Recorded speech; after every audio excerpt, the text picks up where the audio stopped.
The Piazza del Popolo, meaning the People's Square, is located inside the northern gate of the city, which was once called Porta Flaminia. The square is situated at the beginning of Via Flaminia and was the main entrance to the city during the Roman Empire.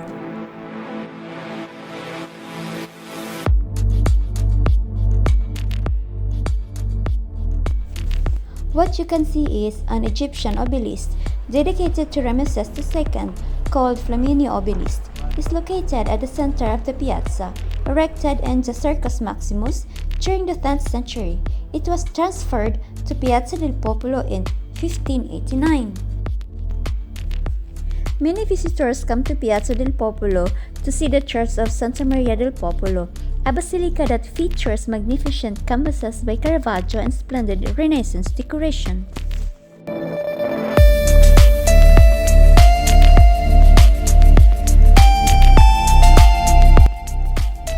This is the view of St. Peter's Square from the entrance of Castel Sant'Angelo.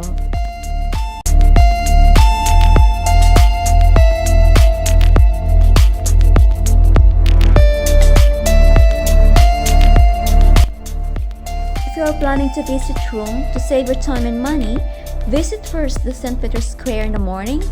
Be sure you will arrive early before the gates open to avoid queue at the entrance. Then, in the afternoon, you can go to Castel Sant'Angelo because it is right next of the St. Peter's Square.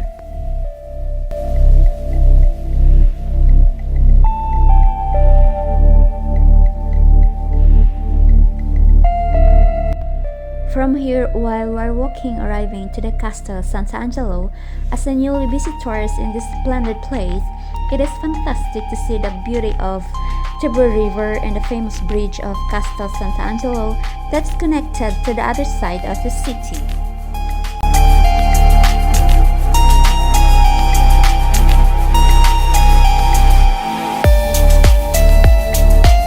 We are now entering and discovering what is inside of Castel Sant'Angelo. Let's go together to see what is inside of the castle, guys. Welcome to Castel Sant'Angelo. The building owes its name to a medieval legend. In year 590, the Archangel Michael appeared here before Pope Gregory the Great to announce the end of a plague. In reality, its history dates back much farther than this. It was Hadrian, the Roman emperor, who commissioned its construction in the 1st century AD as a mausoleum, built to house his remains and those of his descendants. Hence, it is also referred to as Hadrian's Mausoleum. Unlike other Roman monuments, the mausoleum never fell into disrepair over the centuries as it continued to thrive thanks to an uninterrupted period of transformations. It went from being a tomb to an impregnable fortress, from a prison to a magnificent Renaissance dwelling, and from barracks to a national museum. Visiting Castel Sant'Angelo therefore means retracing the entire history of Rome, the Eternal City.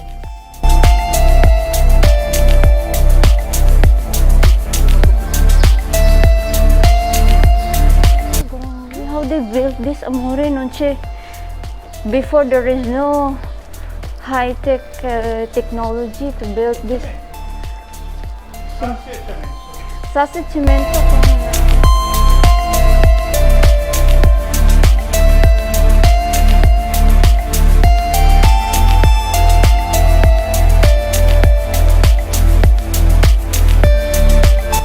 This is this stone, amore.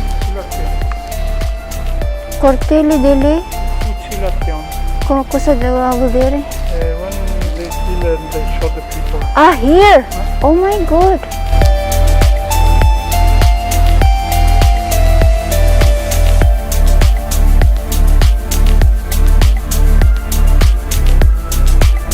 Sabi ko nga sa inyo guys, second century. Second century ba yan? Nakabata ko lang, nakalimutan ko na. Wala, grabe talaga yung tataas. Taas talaga niya. It's a towering cylindrical building in Parco Adriano, Rome, Italy. It was initially commissioned by the Roman Emperor Hadrian as a mausoleum for himself and his family. The building was later used by the popes as a fortress and castle, and is now a museum. The structure was once the tallest building in Rome.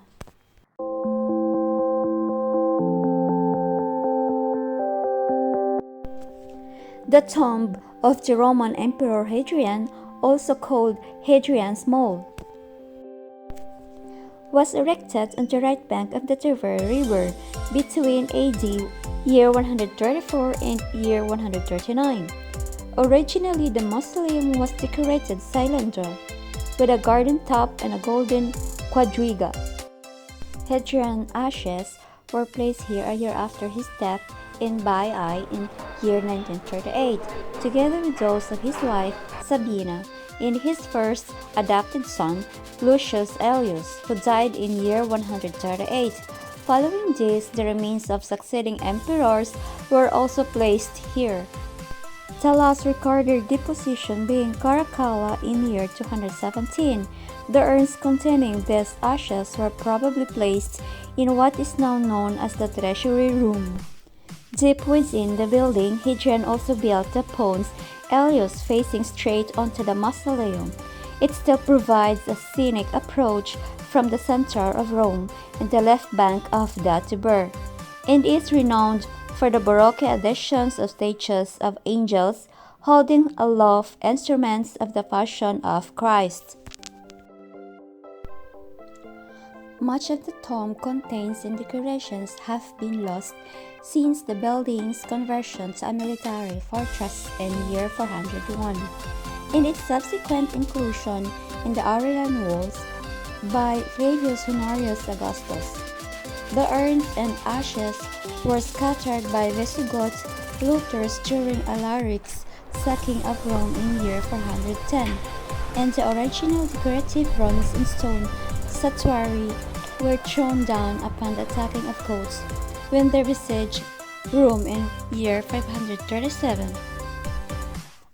As recounted by Procopius, an unusual survivor, however, is the capstone of a funerary urn, probably that of Hadrian, which made its way to St. Peter's Basilica, covered of tomb of Otto II, and later was incorporated into a massive Renaissance baptistery. The use of spolia from the tomb in the post-Roman period was noted in 16th century. Giorgio Vasari writes, in order to build churches for the use of the Christians, not only were the most honored temples of the idols, pagan Roman gods, destroyed, but in order to ennoble and decorate St. Peter's with more ornaments than it then possessed, they took away the stone columns from the tomb of Hadrian, now the Castel Sant'Angelo, as well as many other things which we now see in ruins.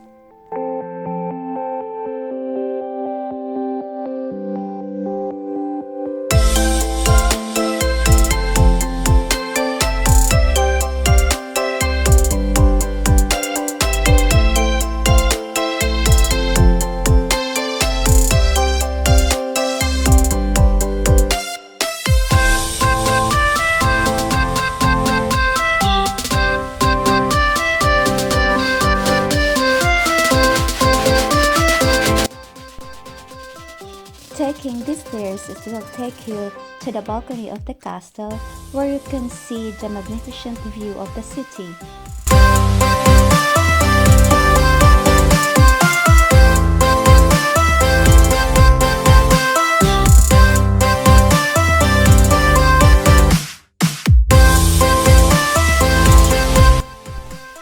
Aside from that, I discovered that there are some bar and restaurants in here.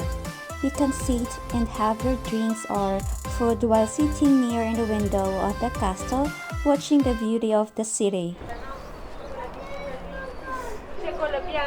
Then on the other side of the bar and restaurants, there are some rooms that consist a lot of collections of army protections, swords, and a lot more.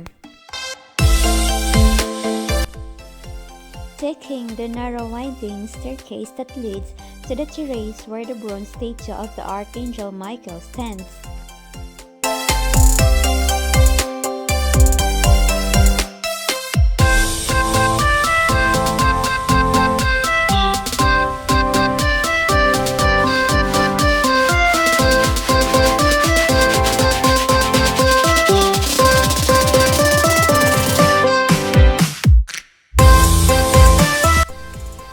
From here, you can enjoy the spectacular view of the entire city.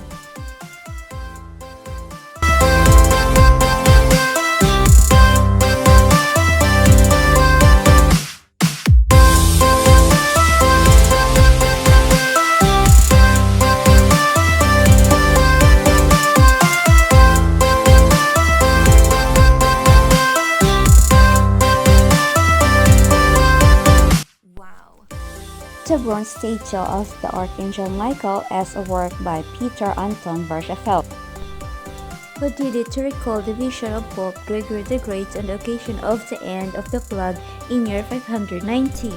In the opposite side of the castle is the Bridge of Sant'Angelo, one of the most dramatic complexes of Baroque Rome, with a series of 10 statues representing angels carrying the symbols of the Passion, an idea by Bernini completed by its pupils.